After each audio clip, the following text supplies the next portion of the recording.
Well, President Xi is due to meet President Trump in Florida. For more on that upcoming meeting, I'm joined live from there by CGTN's Sean Calebs. Sean, how significant is this upcoming meeting between Presidents Xi and Trump? Well, I think it's difficult to state just how important this is going to be. This is the first time that these two world leaders, the leaders of the two largest economies on Earth, controlling about 40% of all the exports, are going to have a chance to sit down face to face and talk about some very substantive issues. But let's compare and contrast these two administrations right now as well. Donald Trump and his administration simply finding their way right now. It has not been an administration characterized by organization, somewhat controlled chaos, you may want to say, at this point.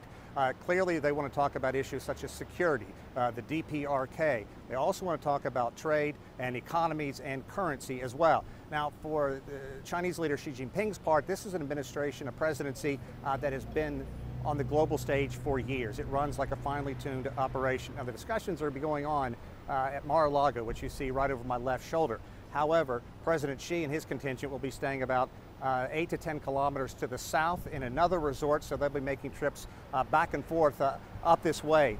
But right now, I think you pretty much hit the nail on the head in leading into us by saying they want to leave the 2 days of discussions finding a way to move forward in a very positive way, talking about a constructive relationship.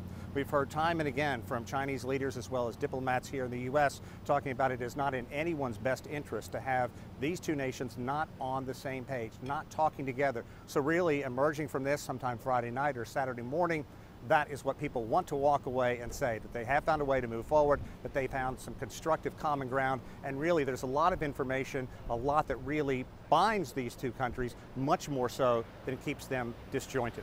So Sean, what are the main differences of opinion the two leaders will be addressing? Well, I think you have to look at what Donald Trump has said. He has really set the tone for this during his campaign. He tapped into a disenfranchised electorate here in the United States, talking about jobs, talking about the economy. And Trump has hammered away at China. So have many of his top advisors. Trump has a very small circle of advisors who really have his ear. Among them, Steve Bannon. He is a former executive with a right-wing news entity called Breitbart.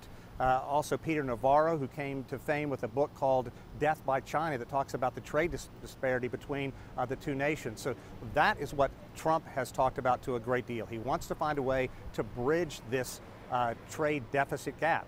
China says, they pointed out that it's not something that China has entered into trying to do, and that just by having a trade deficit doesn't necessarily mean something bad for one's economy if there's a way they can move goods back and forth.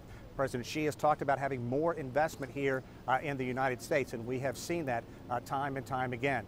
Those issues could be very difficult for the two to bridge, and indeed that's one word that Donald Trump has used leading up to this two-day summit. He expects, quote, very difficult discussions. But I think that right now what we're looking at, there's been a lot of speculation, but not a lot of significant information coming out about what these two do expect to talk about.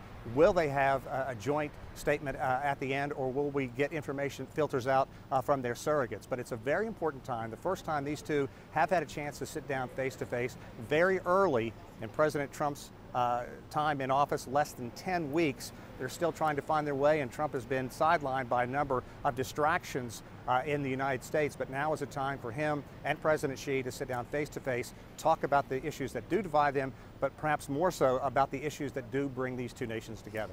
And Sean, there are several issues between the United States and China under the Trump administration.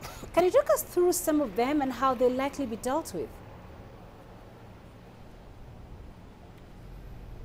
Well, indeed there are. They understand that these two countries have to work together. They've talked about cyber issues that are very important for the two nations as well. There's also been discussion that came up about the DPRK. Donald Trump has made it very clear he would like to see China get involved in some kind of discussions where perhaps the DPRK, the United States, and China could sit down and find a way forward. But China has made it clear any kind of difficulties in that relationship really extend between those two nations, the DPRK and the United States, and also ROK's involvement in all of this. So while there are a lot of issues that these two nations are going to be able to sit down and talk about, while Trump has hammered away at China leading up to his presidency and in the short time he's been in office, he really has talked much tougher than he has acted. He's talked about putting huge tariffs on Chinese goods coming into the United States. That hasn't happened. Perhaps he has been swayed by some of his advisors, including one who is considered the voice of moderation within the Trump administration, that being Jared Kushner. That is the president's son-in-law who is married to Ivanka Trump.